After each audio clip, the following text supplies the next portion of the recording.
Muy buenos días a todos. Sean bienvenidos a la Iglesia Bíblica de Cypress. Es un gozo tremendo el poder estar congregados en este lugar para adorar el nombre de nuestro gran Dios y Salvador Jesucristo, ¿verdad? Damos gracias a Dios por la presencia de todos y cada uno de ustedes.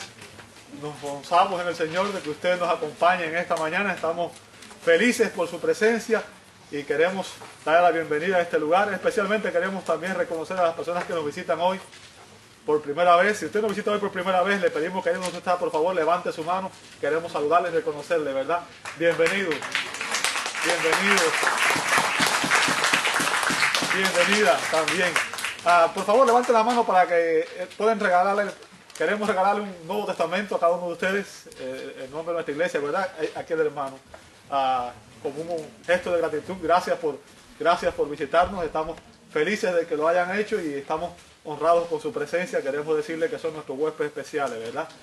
También estamos contentos porque hay algunos que hace tiempo que no veíamos y están de vuelta, ¿cierto? Tenemos aquí a varias hermanas que estaban de regreso después de un tiempo de ausencia. Bienvenidas también. Y nos gozamos con que todos estén compartiendo con nosotros. Es un honor tenerles de vuelta con nosotros. Gracias. Amados, el rol por el que estoy aquí, ustedes saben, me toca exponer escritura. Y saben que los domingos me gusta ir a lo que me toca porque no sé por qué el domingo el tiempo se me va más rápido de lo que se me va el resto de la semana. Te invito a abrir tu Biblia en Romanos capítulo 6. Romanos capítulo 6. Y hoy vamos a empezar en el verso 3.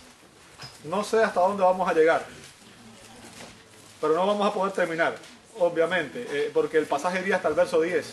Y por mucho que traté era demasiado. Y entonces, nada más, si no me equivoco, vamos a ver nada más que 2 o 3 versos. Romanos capítulo 6, verso 3. Abre tu Biblia, por favor.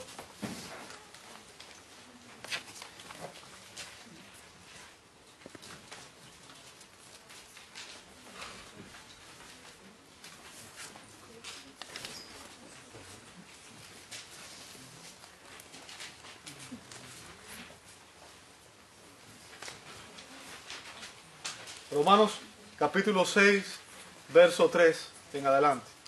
Abre su Biblia, por favor.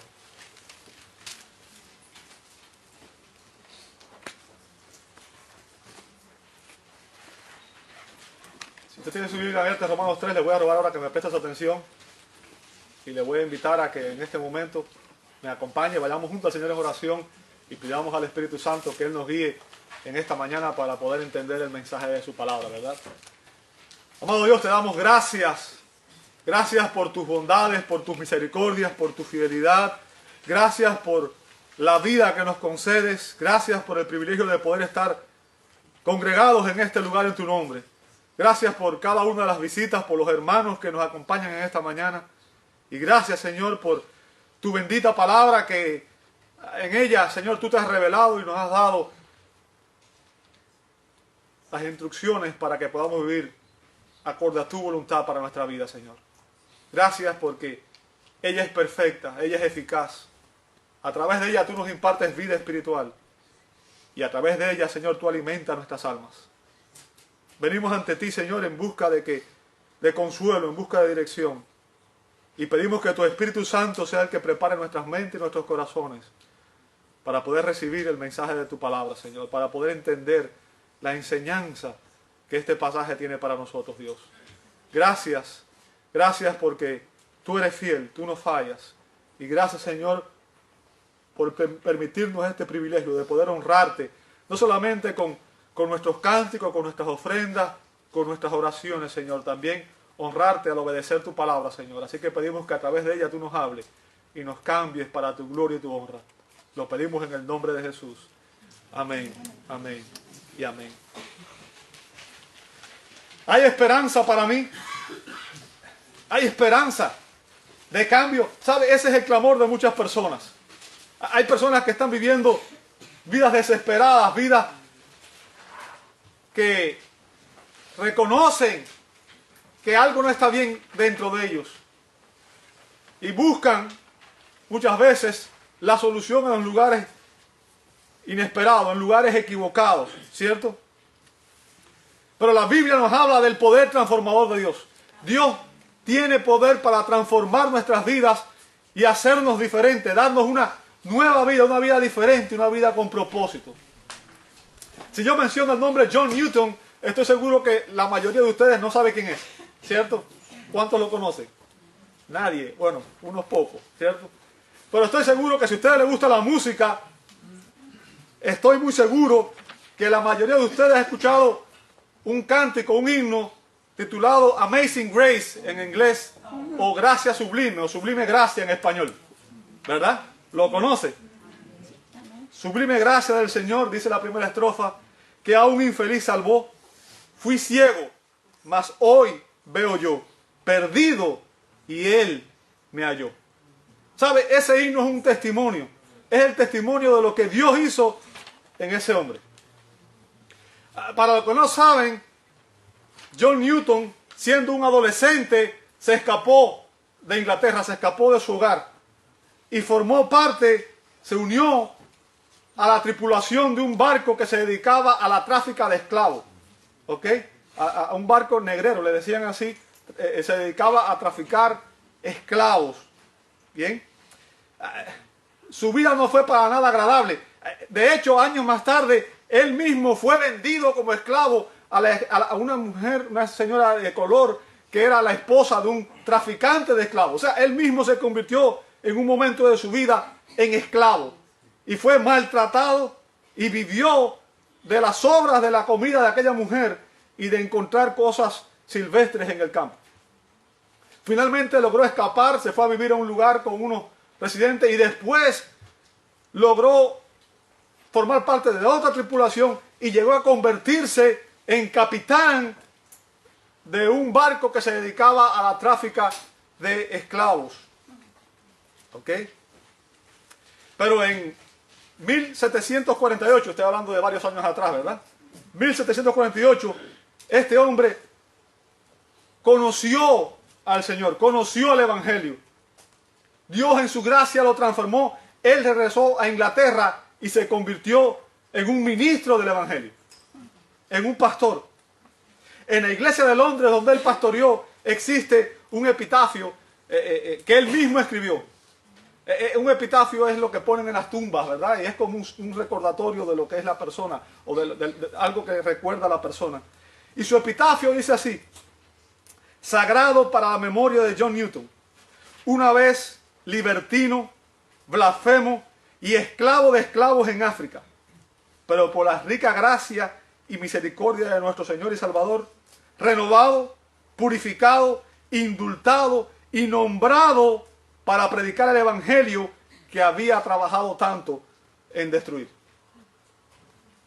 Sin duda, John Newton, como el apóstol Pablo, conocían el poder transformador de la gracia de Dios. Porque los dos fueron transformados por la gracia de Dios, siendo enemigos del Evangelio, siendo personas que estaban en diferentes estratos sociales. Pablo era un hombre que era de un carácter moral intachable. John Newton era un hombre perdido en los vicios y en el placer. Sin embargo, los dos eran pecadores y los dos fueron transformados por Dios para su gloria. Y los dos se convirtieron en ministros del Evangelio. Y los dos dieron su vida después para predicar el Evangelio de la gracia. Para demostrar al mundo lo que Dios hace en la vida de las personas. No importa cuál ha sido tu trasfondo, no importa, tú puedes haber sido muy moral, pero déjame decirte, aún las personas muy morales como Pablo, sin Cristo están perdidas. ¿Ok? Y de eso se trata este pasaje que estamos frente a nosotros. En este pasaje, el apóstol Pablo demuestra que la salvación por gracia mediante la fe en Cristo siempre produce vidas santas. O sea, el Evangelio cambia a las personas. Usted no es igual que era antes. Si usted está en la iglesia y lleva tiempo y no ha habido ningún cambio en su interior, algo está mal con su fe. Porque donde llega el Evangelio, donde llega la gracia de Dios al corazón, donde llega la gracia de Dios, ese corazón es transformado. Amén. Es transformado. ¿Ok? Pablo, en este pasaje de Romanos 6, nos demuestra que la salvación por gracia mediante la fe en Cristo produce vidas santas. Ahora, ¿cuál es el fundamento del argumento del apóstol. Bueno, en este pasaje hemos visto ya, y voy a nada más hacer un resumen breve por amor de los que no estaban aquí, que el apóstol Pablo argumenta para evidenciar que la salvación por gracia siempre produce vida transformada. Y vimos en primer lugar el ataque a la gracia. ¿Qué fue el ataque a la gracia? ¿Sabe? Hay personas que dicen, bueno, si Dios nos salva y nosotros no tenemos que hacer nada, si la salvación es un regalo de Dios, es un don de Dios, entonces yo puedo vivir como yo quiera, puedo vivir pecando abiertamente, porque al fin de cuentas, si ya Cristo pagó por todos mis pecados y Dios me regala la salvación por gracia, entonces yo puedo vivir en pecado abiertamente. Hay mucha gente que viene a la iglesia y cree que puede vivir a mitad de camino, ¿cierto? Un día, el domingo en la iglesia y el lunes en el mundo. Déjame decirte, eso no es el evangelio. Ese no es el evangelio. ¿Bien? Eso es un ataque a la gracia. ¿Por qué? Porque la gracia, que es el poder de Dios para salvación, el poder de Dios manifestado en acción, siempre produce cambios. ¿Ok? Y el apóstol primero en el verso número 1 confronta ese ataque. O sea, no podemos perseverar en pecado, no podemos seguir en pecado. Una persona que es transformada por Cristo no puede seguir viviendo el estilo de vida que vivía antes. Tú puedes haber sido lo que tú fueras, pero en Cristo no eres igual. Cuando Cristo te salva es para transformarte, para darte una nueva vida. ¿Ok? En el verso 2 vimos el argumento de la gracia. Y el argumento de la gracia es que el apóstol dice que los cristianos hemos muerto al pecado. Hemos muerto al pecado. O sea, algo pasó dentro de nosotros en que el pecado ya no tiene la misma relación con nosotros. No es nuestro dueño, no es nuestro amo, no es nuestro Señor. Ahora tenemos un nuevo Señor. ¿Quién es? Es Cristo. Somos esclavos de justicia, dice la Escritura. ¿Cierto? Ahora, ese es el argumento del apóstol.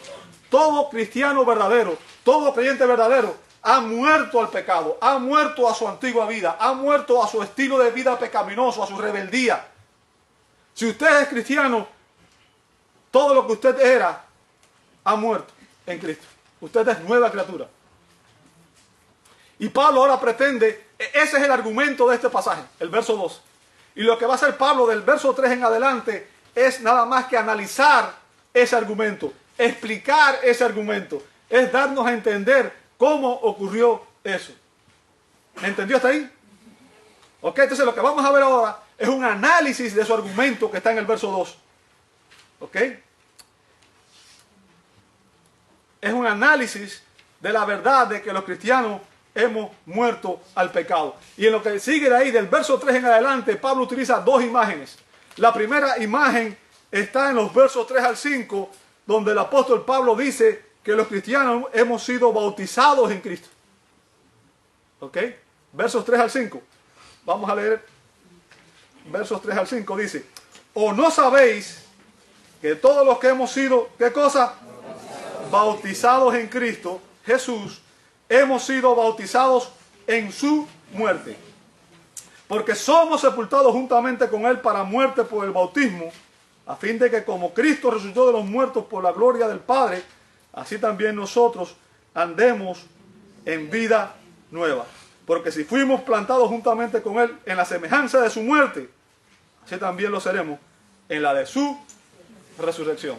Lo voy a dejar ahí porque yo creo que esa va a ser la única parte que vamos a poder ver el día de hoy. En la próxima semana vamos a ver que hemos sido crucificados con Cristo. Eso está en los versos 6 al 10. Pero hoy vamos a enfocarnos en el hecho de que hemos sido bautizados en Cristo. ¿Ok? Hemos sido bautizados en Cristo. Fíjense, Pablo comienza diciendo, ¿o no sabéis? ¿Lo ve ahí? Verso 3. ¿O no sabéis? Ahora recuerde que cuando el apóstol Pablo escribió esta carta, esta epístola a los romanos, él todavía no había visitado la iglesia de Roma. ¿Me escuchó? O sea, contrario a la tradición romana, no existe evidencia de que hubiera ningún apóstol que tuviera un ministerio de largo plazo en la iglesia de Roma. Por eso la iglesia no es católica, apostólica y romana. La iglesia es católica y apostólica. ¿Ok? Pero no es romana, porque la iglesia comenzó en Jerusalén, no en Roma. ¿Ok? el apóstol que fue enviado a los gentiles fue el apóstol Pablo. Y Pablo estuvo al menos en 2 ocasiones en Roma y fue en cautiverio. Ahí él ejerció ministerio, pero estaba preso. No fue que fue a ejercer allí como el ministro del evangelio en ese lugar. ¿Entienden lo que estoy diciendo? Y cuando Pablo escribe esta epístola, él todavía no había visitado la iglesia de Roma. ¿Cómo lo sabemos? En Romanos 15:24, Pablo nos dice que él se proponía visitar a Roma por primera vez cuando hiciera un viaje que iba a hacer a España. ¿Ok? Ahí iba a aprovechar para compartir con los hermanos de Roma. Ahora, usted dirá, bueno, ¿por qué es importante esto? Bueno, aquella iglesia se había formado a partir de un grupo de hermanos, de creyentes que habían escuchado el evangelio y se habían convertido. Pero nunca habían tenido el beneficio de tener a un apóstol predicando en la iglesia. ¿Se da cuenta? O sea, no habían tenido un líder del calibre, de la categoría del apóstol Pablo o del apóstol Pedro o de alguno de los apóstoles. Sin embargo, fíjense la pregunta que Pablo hace. Dice, ¿no saben? Lo que Pablo está tratando de demostrar aquí es que estas verdades deben ser del conocimiento común de los cristianos. O sea, todo cristiano debe saber esta verdad. ¿Por qué? Porque lo que Pablo va a ver aquí en estos versos forma parte de la identidad en Cristo del cristiano. ¿Entendió eso? ¿O no sabéis, dice Pablo, que todos los que hemos sido, ¿qué cosa? Bautizados en Cristo Jesús, hemos sido bautizados ¿en qué? En su muerte. O sea, lo que usa Pablo aquí es la analogía del bautismo. Usa la analogía del bautismo. ¿Ok? El bautismo en agua. Todo el mundo sabe lo que es bautizar en agua, ¿cierto? Todo el mundo tiene una idea. Bueno, a pesar de que existen diferencias, porque hay algunas iglesias donde lo que hacen es rociar a la gente con un poquito de agua en la cabeza. Le echan un poquito de agua, ¿verdad? En la cabeza. Déjeme decirte, en el idioma griego existen 2 términos relacionados con el bautismo. 2 términos. El término bapto y el término baptizo. ¿Ok? Bapto y baptizo. El diccionario teológico del Nuevo Testamento afirma que bapto significa sumergirse en. O sea, sumergirse en, estar bajo.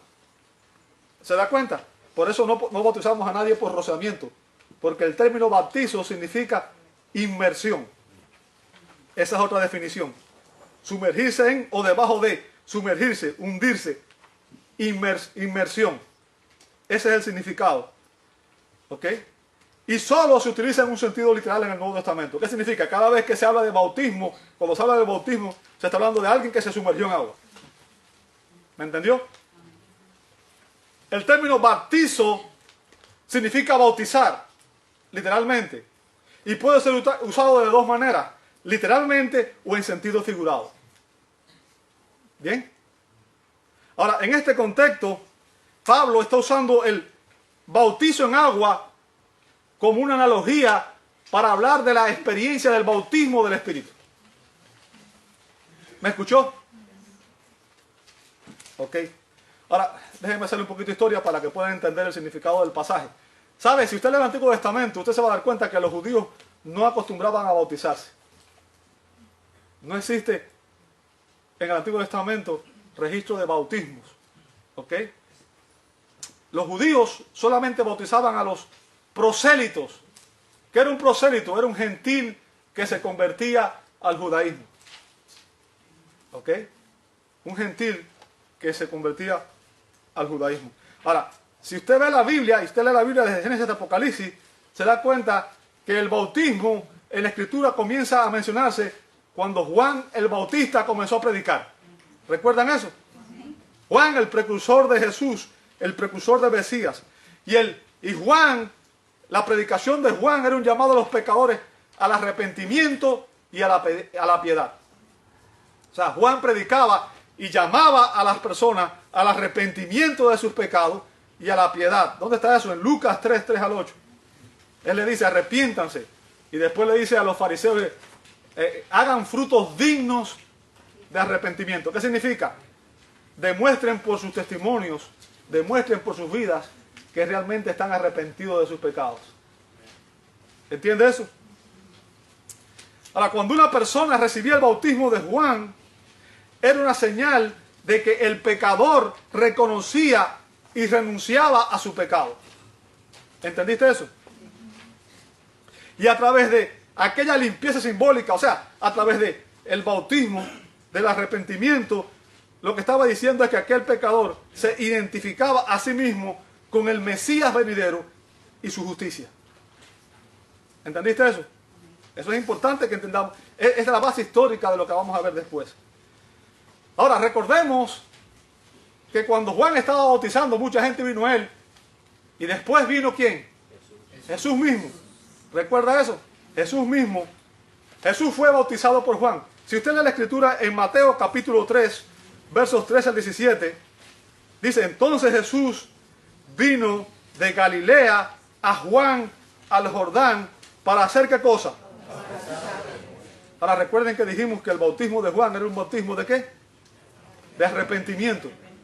¿Y quién tiene que arrepentirse? Los pecadores. ¿Verdad? Usted y yo tenemos que arrepentirnos todos los días, porque todos los días pecamos. ¿Bien? Dice, verso 14, dice, mas Juan se oponía a Jesús. ¿Lo ve ahí? Diciendo, yo necesito ser bautizado por ti, y tú vienes a mí. Pero Jesús le respondió, deja ahora, porque así conviene que cumplamos toda justicia.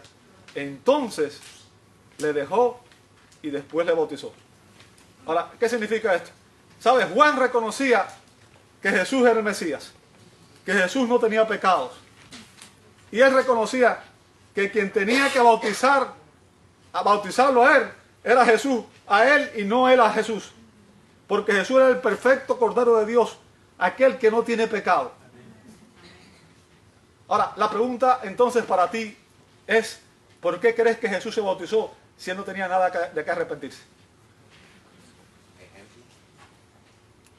Pero más que un ejemplo, Jesús iba a ser nuestro representante, nuestro sustituto.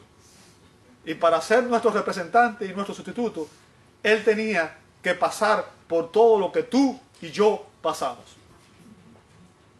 Tenía que identificarse con nosotros. Tenía que obedecer en todo para que su justicia nos pudiera ser imputada a nosotros. ¿Ok? Entonces, Jesús lo hizo para identificarse contigo y conmigo. Porque tú y yo somos pecadores y necesitamos arrepentirnos de nuestros pecados. Necesitamos venir a Dios en busca de liberación de la culpa del pecado y la condenación por el pecado. ¿Ok? Jesús como el Mesías no tenía que bautizarse. Él no tenía ningún pecado de qué arrepentirse. Eso dice la Escritura. En Juan 8:46 dice, Jesús le preguntó a los fariseos, ¿quién de ustedes me redarguye de pecado? ¿Sabe? El único que pudo decir eso fue Jesús. ¿Y sabe por qué? Porque era perfectamente hombre, pero era perfectamente Dios. Y Dios no puede pecar. ¿Entendió eso? Jesús no podía pecar. Su vida fue santa de principio a fin. Fue concebido sin pecado y vivió sin pecado. ¿Por qué? Porque Él era el perfecto Hijo de Dios. ¿Ok? Ahora Jesús se bautizó para identificarse contigo y conmigo. Porque Él era nuestro representante. Él iba a ocupar nuestro lugar en la cruz del Calvario. ¿Ok? Ahora, luego de eso, Jesús instituyó el bautismo en agua. Si usted lee en Mateo 28:19, Jesús le dijo a los discípulos, vayan, hagan discípulos y bautícenlos en el nombre del Padre, del Hijo y del Espíritu Santo. ¿Cierto? ¿Sabe? El bautismo en agua es una ordenanza para la iglesia. ¿Me escuchó? ¿Qué estoy tratando de explicarle? Si usted es cristiano, usted es su deber, es su obligación bautizarse. ¿Por qué? Porque es un mandato del Señor. ¿Verdad? Mucha gente hoy está en las iglesias y no se bautiza. Tampoco quiere ser miembro. Se ha perdido de idea el concepto de lo que es el bautismo y de lo que es la membresía del cristiano. Todo cristiano debe bautizarse en obediencia al Señor. Ahora, el bautismo en agua no salva a nadie. Yo quiero que usted entienda eso. Ok, hay personas que se bautizan y están equivocadas porque piensan que porque se bautizaron ya son salvos. Yo quiero que usted entienda que el bautismo en agua no salva a nadie. El bautismo en agua es simplemente, ¿qué? Un testimonio público de que en usted ha habido un cambio. La gracia de Dios lo ha bautizado usted en el Espíritu Santo. Y el bautismo en agua es un testimonio público. Cristo es mi Señor, Cristo es mi Salvador y yo me identifico con Cristo. ¿Entendió eso? Es importante que entendamos eso porque hay mucha gente hoy que se ha bautizado pero no es cristiana. Y una persona que se bautiza pero no es cristiana simplemente lo que hizo fue mojarse. Pero no sirvió de nada. ¿Ok? No sirvió de nada. Ahora, el bautismo en agua tiene un simbolismo. ¿Cuál es el propósito del bautismo en agua? Tiene un simbolismo. Enseñarnos algo. ¿Qué es lo que enseña el bautismo? Enseña, simboliza nuestra identificación con Cristo. Recuerde, Él se identificó con nosotros al bautizarse. ¿Verdad? Cuando usted y yo nos bautizamos, estamos simbolizando nuestra identificación con Él. Cristo es mi Señor, Cristo es mi Salvador, y yo me identifico con Él. Yo le pertenezco, es lo que usted está diciendo. ¿Escuchó hasta ahí? El bautismo en agua simboliza nuestra identificación con Cristo en su muerte. Y esta es la parte que no nos gusta. En su muerte, sepultura y resurrección. ¿Por qué? Porque Cristo no quedó en la tumba, ¿cierto? Resucitó el tercer día. Así que el bautismo en agua es un símbolo externo de una experiencia interna. El bautismo en agua es un símbolo del bautismo del Espíritu. Dios me bautizó en el Espíritu y por tanto yo en obediencia a mi Señor, ahora yo me bautizo en agua. ¿Bien? Pablo nos dice en Gálatas 3:27, Gálatas 3:27 dice, porque todos los que habéis sido bautizados en Cristo, de Cristo estáis, ¿qué cosa? Revestidos. Ahora yo quiero que tú entiendas, y me prestes mucha atención porque esto es importante. En el momento de tu salvación, en el momento en que Dios nos salva por su gracia, en el momento en que Dios nos regenera, fuimos bautizados en Cristo. Ahora, ser bautizado en Cristo significa ser puesto en una relación personal con el Salvador. ¿Bien? Significa que usted ha sido puesto en una relación personal, íntima, con Cristo. Lo que Pablo está haciendo aquí es recordando nuestra identidad en Cristo. Antes de estar en Cristo, usted y yo estábamos en Adán. ¿Recuerda eso? Éramos hijos de desobediencia. Éramos hijos de ira, dice Efesios 2. Estábamos bajo la ira de Dios.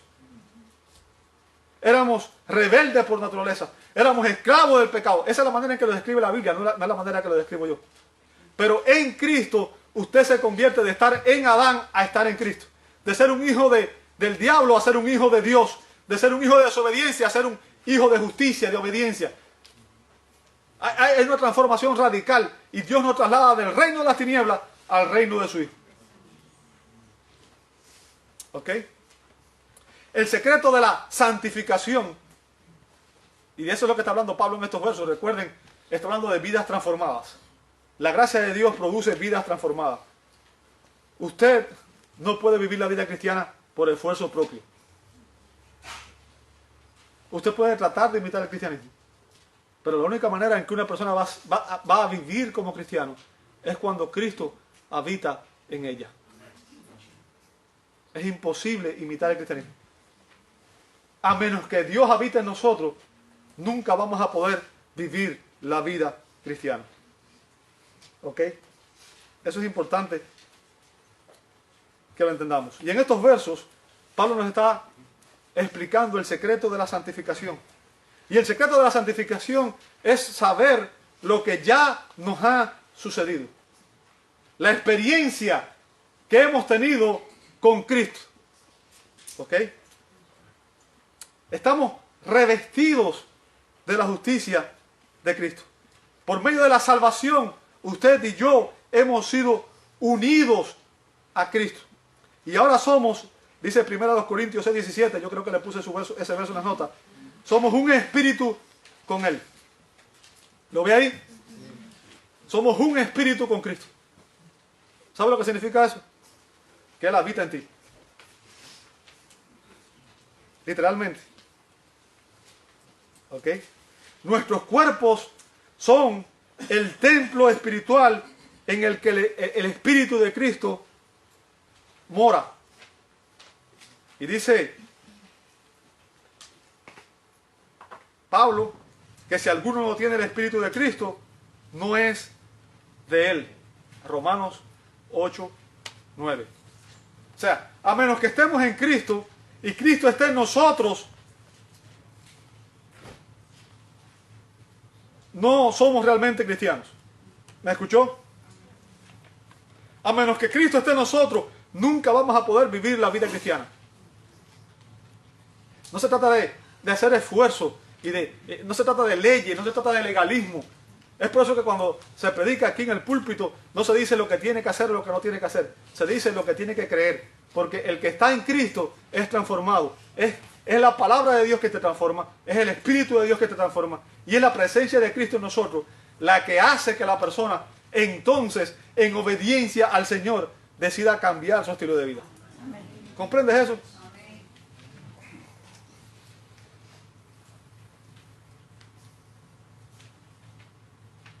A menos que estemos en Cristo y Cristo esté en nosotros, no podremos vivir la vida cristiana. Pero si usted y yo nos hemos identificado con Cristo, hemos sido, dice Romanos 6:18, Romanos 6 dice, ¿y libertados de qué? De pecado. ¿Viniste a hacer qué cosa? Siervo. ¿Sabe? El término siervo ahí sería mejor traducido como esclavos también. ¿Ok? Fuimos libertados de qué? Libertados de la esclavitud del pecado. ¿Sabe que las personas, desgraciadamente, en este mundo nacemos bajo la esclavitud del pecado?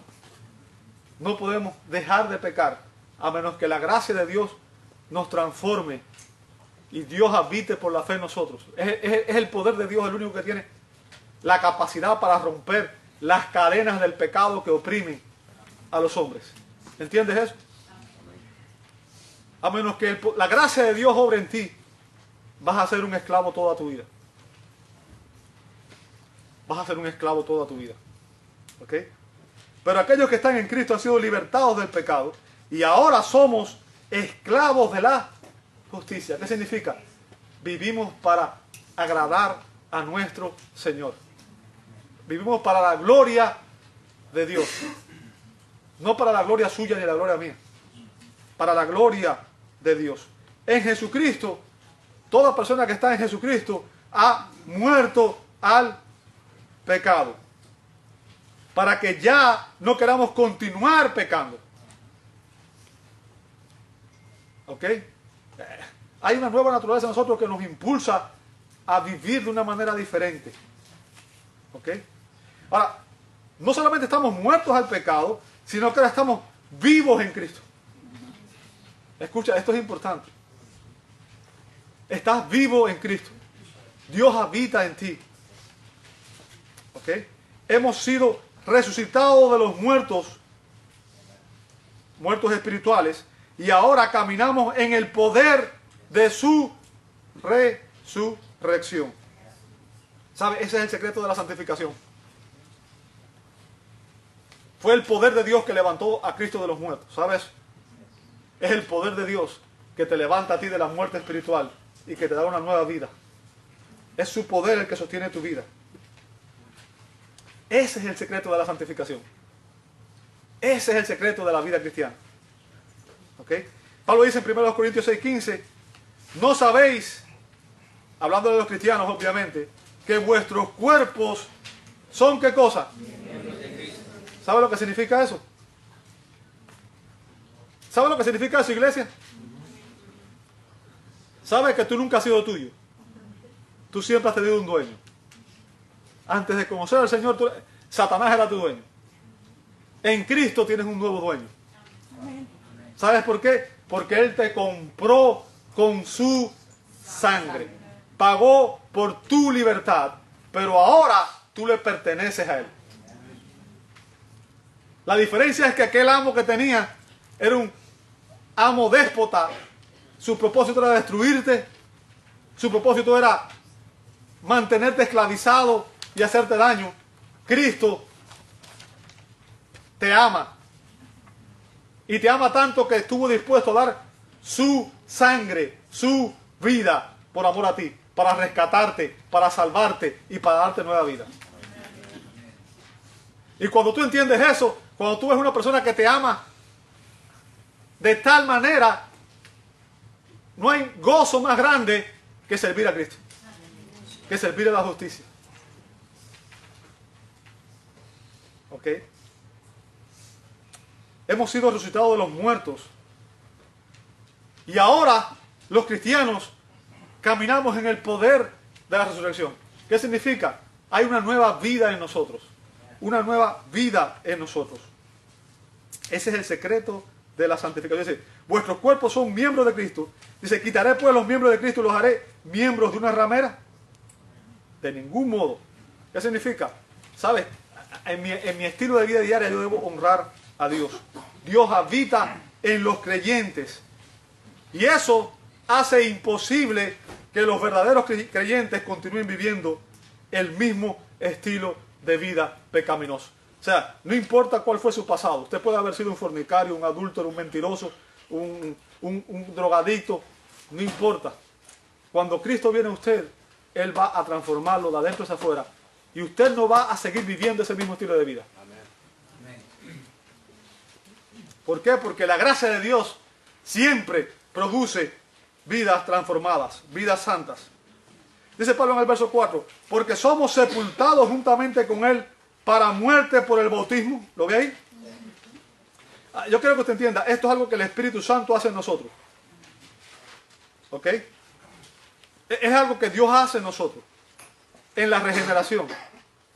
¿Bien? A fin de que como Cristo resucitó de los muertos por la gloria del Padre, así también nosotros andemos ¿en qué? Porque si fuimos plantados juntamente con Él en la semejanza de su muerte, así también lo seremos en la de su resurrección. Ahora, ¿cuál es el simbolismo del bautismo? Sumergir al creyente en agua. Cuando se bautiza una persona, al sumergirlo en agua, ¿qué estamos diciendo? Muerte a su vieja vida. ¿Ok? O sea, el bautismo en agua simboliza lo que ya ocurrió en el momento de tu salvación.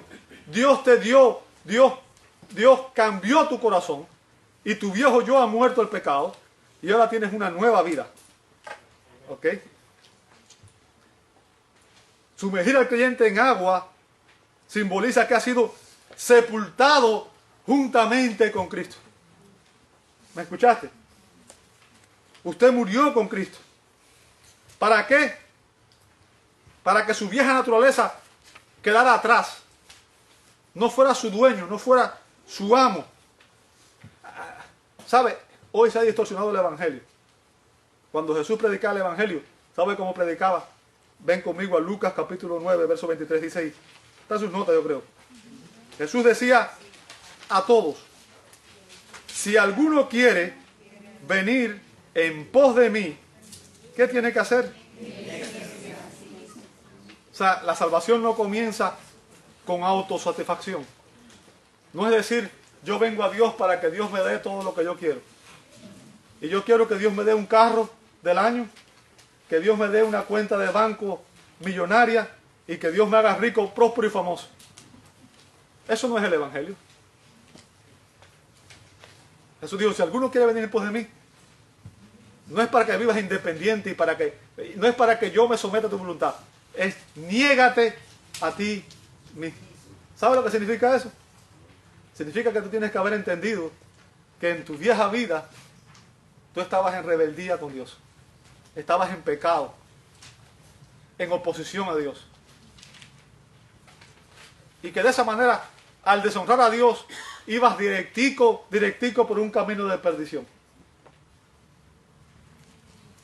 y que en Cristo está la solución, la única solución que puede darte una salvación y un cambio de vida. Bien, niéguese a sí mismo, tome su cruz. ¿Sabe? Y la cruz, como he dicho otras veces aquí, yo creo que ya lo he dicho varias veces, la cruz no es tu suegra o tu suegro, ¿verdad? Ni es tu mujer, ni es el jefe del trabajo tuyo. La cruz para Cristo simbolizó morir en lugar de nosotros. La cruz para ti significa morir a ti mismo y entregarte a Cristo. Renunciar a tu independencia de Dios y entregarle tu vida a Dios. Tome su cruz cada día y sígame. ¿Sabe? Para ser salvo una persona tiene que identificarse con Cristo. Tiene que decir, Cristo es mi Señor y Salvador. Eso es lo que dice Romanos, ¿verdad? Que si confiesas con tu boca que Jesús es el Señor y crees en tu corazón que levantó de los muertos, serás salvo. No se trata solamente de un mero asentimiento de la doctrina. No se trata solamente de decir, yo acepto a Cristo, hice una oración de fe y ya. No es eso solamente. El Evangelio es mucho más que eso. Es una renuncia a nuestra pasada manera de vivir. Bien. Coincido aquí con el doctor J. Montgomery Boyce cuando dice que en Lucas 9:23, cito sus palabras, es un verso paralelo a lo que el apóstol está enseñando en Romanos 6, 3 al 4. Porque significa que un verdadero seguidor de Cristo ha muerto en su vida pasada como un hombre en camino a la ejecución. Solo que en Romanos 6, el hombre ya murió y fue enterrado. Unión con Cristo. Y muerte al pecado. Eso es exactamente lo que significa el bautismo. Y en ese orden. Unión con Cristo, muerte al pecado. La idea más importante es que hemos sido sacados de un estado y puestos en otro. La sepultura pone a la persona fallecida fuera de este mundo permanentemente. Volver al pecado una vez que te has unido a Cristo es como desenterrar un cuerpo muerto. Bien. Levantar al creyente en agua cuando la persona después que es sumergida se levanta en agua simboliza que así como Cristo resucitó de los muertos por la gloria del Padre, así también nosotros andemos en vida nueva. Tú has muerto a tu viejo yo y ahora has resucitado a una nueva vida, a una vida diferente, a una vida en la que Dios habita en ti. Y como dice el doctor John MacArthur, esa verdad es demasiado maravillosa para que la entendamos completamente. ¿Ok? Debido a que estamos en Cristo y a que nos hemos identificado con Él, todo lo que sucedió a Cristo, todo lo que es verdad en cuanto a Cristo, es verdad en cuanto a ti. Cuando Él resucitó, tú resucitaste con Él. Cuando Él murió, tú moriste con Él.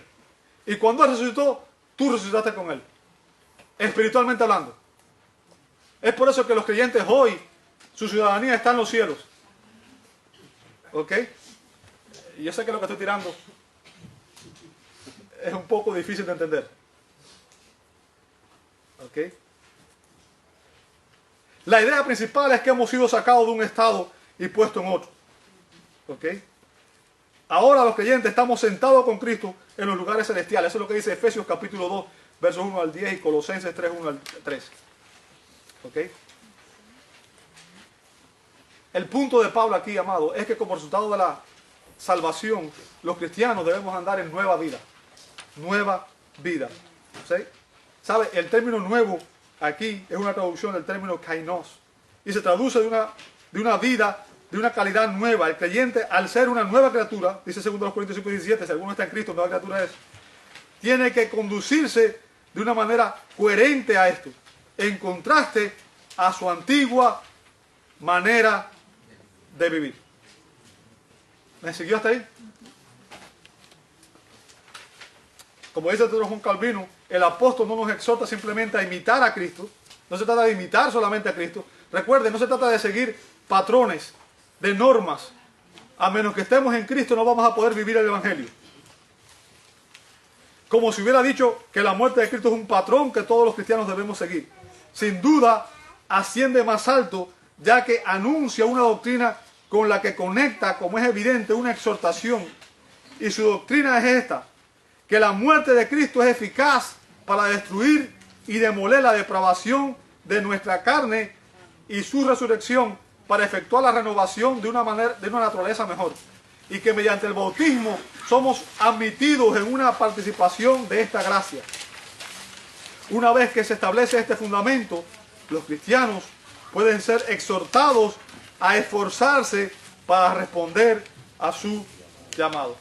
¿Qué significa? ¿Por qué podemos decirle a un cristiano que tiene que vivir como cristiano? Déjame decirte por qué. Te voy a decir por qué. Porque la promesa de Dios es que Él va a obrar en ti, en tu interior, y te va a transformar. Si usted ve esa promesa, viene no del Nuevo Testamento incluso, viene del Antiguo Testamento incluso. Cuando usted ve en Ezequiel 36, 25 al 27, dice: esparciré sobre vosotros agua limpia. Recuerda que la semana pasada vimos que el agua era un símbolo de limpieza espiritual. Y está hablando de la regeneración, que es lo que Dios hace en nosotros. ¿Me sigue hasta ahí? Esparciré sobre vosotros agua limpia. Dice: y seréis limpiados de todas vuestras y de todos vuestros ídolos os limpiaré. Fíjense lo que dice el verso 26. Os daré. Fíjense, ¿quién hace todo esto? Es Dios quien lo está haciendo por nosotros. ¿Bien? Dice: os daré corazón nuevo y pondré espíritu nuevo dentro de vosotros, y quitaré de vuestra carne el corazón de piedra, y os daré un corazón de carne, y pondré dentro de vosotros mi espíritu. Y fíjense lo que dice después: y haré que andéis en mis estatutos y guardéis mis preceptos y los pongáis por obra. ¿Quién va a hacer eso? Dios. Dios lo va a hacer en ti. ¿Okay? ¿Por qué? Porque como Ezequiel, Pablo también entendía que la salvación por gracia siempre produce vidas transformadas, vidas santas. ¿Ok? Dios le bendiga, amados. Voy a dejarlo hasta ahí porque ya se me fue el tiempo. Te invito a orar. Amado Dios, te damos gracias. Gracias por tu fidelidad y tu misericordia. Gracias porque en Cristo hemos muerto nuestra antigua vida.